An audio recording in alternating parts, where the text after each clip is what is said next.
Hello साथियों, स्वागत है आपके अपने YouTube channel Ratnesh classes Jaunpur में। तो आज हम पढ़ने वाले हैं क्लास 12 फिजिक्स का पहला चैप्टर का नेक्स्ट पार्ट। ठीक है, जो कि हमारा इस पार्ट में हमारा टॉपिक है विद्युत क्षेत्र। ठीक है, इसमें जानेंगे कि विद्युत क्षेत्र होता क्या है और ये कितने प्रकार का होता है। बहुत ही आसान भाषा में आपको बताएंगे।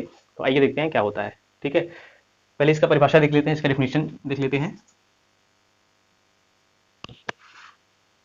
इसका डेफिनेशन है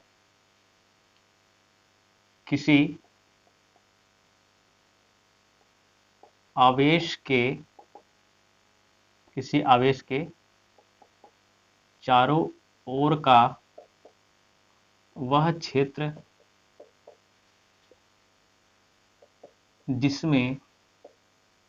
जिसमें किसी परीक्षण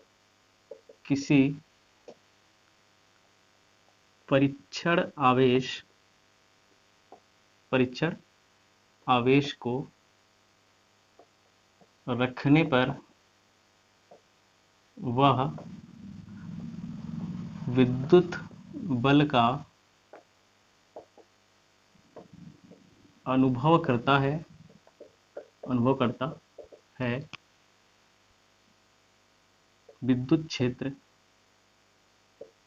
विद्युत क्षेत्र कहलाता है। ठीक है, तो आइए देखते हैं इसकी कुछ जरूरी चीजें जो आपको शायद अभी नहीं समझ में आई हैं। तो इसमें एक शब्द आया है कि परीक्षण आवेश। ठीक है, यहाँ पे परीक्षण आवेश।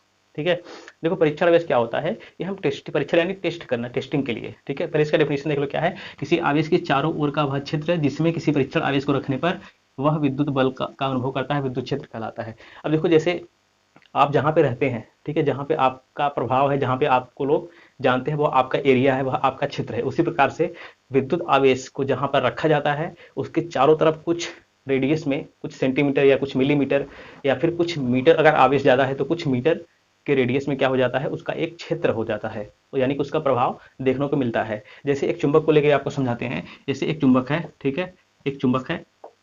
अब इसमें एक नॉर्थ है, एक साउथ पोल है। तो मान लेते हैं इसका जो चुंबक का क्या होता है, चुंबकीय क्षेत्र। आवेश का क्या होता है, विद्युत क्षेत्र। ठीक है, तो यहाँ पे अगर हम एक दूसरा आवेश जो कि यहाँ पे साउथ है, तो यहाँ पे क्या हो जाएगा, नॉर्थ, और यहाँ पे साउथ। ठीक है, इसका चुंबकीय क्षेत्र इतना है। यानी कि इस चुंबक को जब हम यहाँ पे लाएंगे तो यहाँ पर लाएंगे कोई भी प्रभाव नहीं दिखेगा, ना आकर्षण दिखेगा ना प्रतिकर्षण। यहाँ पे लाएंगे तब भी नहीं दिखेंगे, लेकिन जैसे ही इस रेखा को टच करेगा ये चुंबक, या फिर इस रेखा के अंदर आएगा, ठीक है, तुरंत ये वाला चुंबक क्या करेगा, उसको खींच लेगा। ठीक है, क्योंकि विपरीत ध्रुव है तो क्या करेगा, आकर्षित कर लेगा। तो यानी कि ये जो एरिया है, यह जो क्षेत्र है, इसका क्या हो जाएगा, चुंबकीय क्षेत्र। उसी प्रकार से आवेशों में होता है, ठीक है, विद्युत क्षेत्र। अब जैसे यहाँ पे एक आवेश रखा है, ठीक है, प्लस आवेश रखा है, तो इसका ये क्या हो गया, जहां तक इसका प्रभाव, यानी कि जहां तक इसका प्रभाव दिख सकता है, वो इसका क्या हो जाएगा, विद्युत क्षेत्र हो जाएगा। कोई आवेश यानी कि क्यू है, क्यू यहाँ पे लिख देते हैं। यहाँ पे ये प्लस भी हो सकता है, माइनस भी हो सकता है। विद्युत बल का मतलब होता है कि आकर्षण बल भी लग सकता है और प्रतिकर्षण बल भी लग सकता है। प्लस हुआ तो प्रतिकर्षण बल, और ये माइनस हुआ तो क्या हो जाएगा, इसलिए ये प्लस है तो आकर्षण बल। ठीक है, विद्युत बल लग रहा है। ठीक है, तो यानी कि जब यहाँ पे हम लाएंगे, इसके क्षेत्र में लाएंगे, तो ये क्या करेगा, यहाँ पे विद्युत बल का अनुभव करेगा कि नहीं करेगा, बिल्कुल करेगा। ठीक है, क्योंकि आवेश है। ठीक है, और इसका विद्युत क्षेत्र, इसके विद्युत क्षेत्र में अगर कोई आवेश आएगा तो उसको हम क्या बोलेंगे, परीक्षण आवेश, क्योंकि हम परीक्षण करने के लिए ला रहे हैं यहाँ पर। ठीक है, तो ये क्या हो जाएगा, परीक्षण आवेश। ठीक है, और इस आवेश का जो जहां तक क्षेत्र है वो क्या हो जाएगा, उसका विद्युत क्षेत्र। आइए समझ में। अब आइए देखते हैं विद्युत क्षेत्र होता कितने प्रकार का है। ठीक है, विद्युत क्षेत्र 4 प्रकार का होता है। आपको एक एक करके बताएंगे डिटेल में। ठीक है, पहला है समरूपी विद्युत क्षेत्र, देख लेते हैं, एक साथ आपको समझाएंगे। दूसरा है विषमरूपी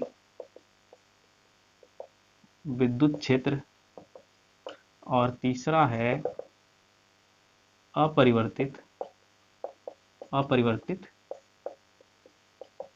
विद्युत क्षेत्र, और चौथा है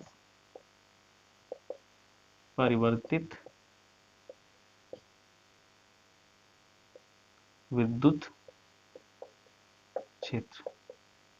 ठीक है, परिवर्तित विद्युत क्षेत्र। पहला क्या है, समरूपी विद्युत क्षेत्र, दूसरा विषमरूपी, तीसरा है अपरिवर्तित, और चौथा है परिवर्तित। ठीक है, तो यहाँ पे देखते हैं कि हमारा समरूपी विद्युत क्षेत्र क्या होता है। समरूपी विद्युत क्षेत्र क्या हो जाता है। ठीक है, अब आपको फिर इसी फिगर से समझाएंगे। जो फिगर हमने बनाया था कि यहाँ पर हम कोई आवेश रख दिए हैं, ठीक है, कोई आवेश यहाँ पे मान लो क्यू रख दिए हैं, ठीक है। और मान लो क्यू जो है प्लस में है, माइनस में, कोई भी आवेश ले सकते हैं, ठीक है। तो अगर इसके हर बिंदु पर, चाहे यहाँ पे जाए, चाहे यहाँ पे जाए, चाहे यहाँ पे जाए, चाहे यहाँ पे जाए, चाहे यहाँ पे, यानी कि किसी भी बिंदु पर आप किसी दूसरे आवेश को लेके जाएंगे, तो अगर समान बल का अनुभव करेगा, यानी कि यहाँ पे जाएंगे प्लस को लेके जाएंगे तो प्रतिकर्षण बल का अनुभव करेगा, यहाँ पे ले जाएंगे तब भी। लेकिन अगर प्रतिकर्षण बल की जो मात्रा है वो हर किसी बिंदु पर एक जैसी है, यानी कि समान है, तो उसको हम क्या कहेंगे, समरूपी विद्युत क्षेत्र। उस विद्युत क्षेत्र को क्या कहेंगे, समरूपी विद्युत क्षेत्र, जहाँ पे बल की मात्रा समान होती है, ठीक है। और अगर यहाँ पे अगर यही बिंदु पर अगर हम परीक्षण आवेश को लेके जाते हैं, तो मान लो परीक्षण आवेश का मान बढ़ जाता है, 2 आवेश है, 4 आवेश है, 6 आवेश है, या फिर इसका मान घट जाता है, या फिर मान लो इसका मान बढ़ जाता है, परीक्षण आवेश का मान घट जाता है, ठीक है।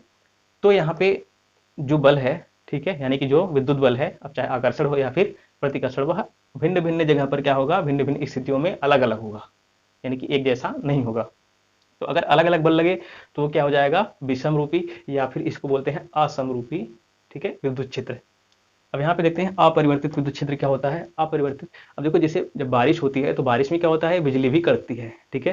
कभी ऐसे खुले आसमान में बिजली कड़कती है, नहीं कड़कती है, ठीक है। तो बारिश में बिजली क्यों कड़कती है, क्योंकि जो बादल होते हैं वो भाप से बनते हैं, ठीक है, यानी कि पानी जब भाप बनता है तो वो बादल बन जाता है, ठीक है, वही ऊपर जाकर के तैरता रहता है। बाद में उनका संघनन होता है तो बारिश हो जाता है, ठीक है। लेकिन कुछ बादल जो बारिश बन के नहीं गिरते हैं, उनके जो कण होते हैं वो गीले हो जाते हैं, जिसके कारण वे क्या होते हैं, आवेशित हो जाते हैं। अब आवेशित होने के कारण, ठीक है, आवेशित होने के कारण उनके जो कण होते हैं उनमें विद्युत क्षेत्र उत्पन्न हो जाता है। अब जो बादल है उसमें विद्युत क्षेत्र उत्पन्न हो गया है, ठीक है। तो अगर हर कण पर, ठीक है, हर कण पर अगर 1 सेकंड बाद, 2 सेकंड बाद, 3 सेकंड बाद अगर देखेंगे, अगर नियमित रूप से उस पर विद्युत क्षेत्र जितना पहले था उतना हमेशा समय के बदलने के अनुसार वह बना रहता है, तो वह क्या हो जाएगा, अपरिवर्तित, यानी कि जो नहीं बदलता है, यानी कि अपरिवर्तित विद्युत क्षेत्र। और परिवर्तित क्या हो जाएगा, यानी कि समय के साथ साथ उसके प्रत्येक कण का विद्युत क्षेत्र अगर बदल जाए, ठीक है। यानी कि इसका विद्युत क्षेत्र अगर मान लो ये बादल का कोई कण है, इसका विद्युत क्षेत्र मान लो एक टाइम पे इतना है और बाद में इतना हो जाए, ठीक है, लेकिन कुछ टाइम बाद फिर इसका जो विद्युत क्षेत्र है वो एकदम से कम हो जाए, तो यानी कि ये क्या हो रहा है, परिवर्तित हो रहा है, ठीक है। तो इसलिए यह परिवर्तित हो जाएगा, यानी कि परिवर्तित विद्युत क्षेत्र कम हो रहा है या बहुत ज्यादा हो रहा है, बदल रहा है। और अगर नहीं बदलता है तो अपरिवर्तित विद्युत क्षेत्र, ठीक है। आई होप आपको वीडियो समझ में आया होगा। तो मिलते, हमारा नेक्स्ट टॉपिक है विद्युत बल रेखाएं। तो विद्युत बल रेखा जो है विद्युत क्षेत्र की तीव्रता को जो है प्रदर्शित करने के लिए कि यानी विद्युत क्षेत्र कहाँ तक है, कितना है, उसकी तीव्रता को प्रदर्शित करने के लिए विद्युत बल रेखाओं का प्रयोग किया जाता है। और यह एक काल्पनिक रेखा है और इसको सबसे पहले जो है फैराडे नामक वैज्ञानिक ने इसकी कल्पना, मतलब इसका सुझाव दिया था, इसकी परिकल्पना बताया था कि विद्युत बल रेखाएं जो है विद्युत क्षेत्र की तीव्रता को दर्शाती हैं, ठीक है। जितनी ज्यादा विद्युत बल रेखा उतनी ही ज्यादा विद्युत क्षेत्र की तीव्रता। आइए इसका डिफिनेशन देख लेते हैं कि विद्युत क्षेत्र में किसी बिंदु पर काल्पनिक रेखाओं के लंबवत स्थित तल में एकांक क्षेत्रफल से गुजरने वाली विद्युत बल रेखाओं की संख्या उस बिंदु पर विद्युत क्षेत्र की तीव्रता के अनुक्रमानुपाती होती है। यानी कि विद्युत क्षेत्र की जो तीव्रता होती है विद्युत बल रेखाओं की संख्या पर निर्भर करती है। आइए विद्युत बल रेखाओं को हम कैसे दर्शाते हैं, एक फिगर द्वारा दिखाते हैं। यहाँ पे एक हम कुछ इस प्रकार से फिगर बना लेंगे कि यहाँ पे विद्युत बल रेखाओं को हम दिखा सकें। तो ये हमारी विद्युत बल रेखाएं हैं।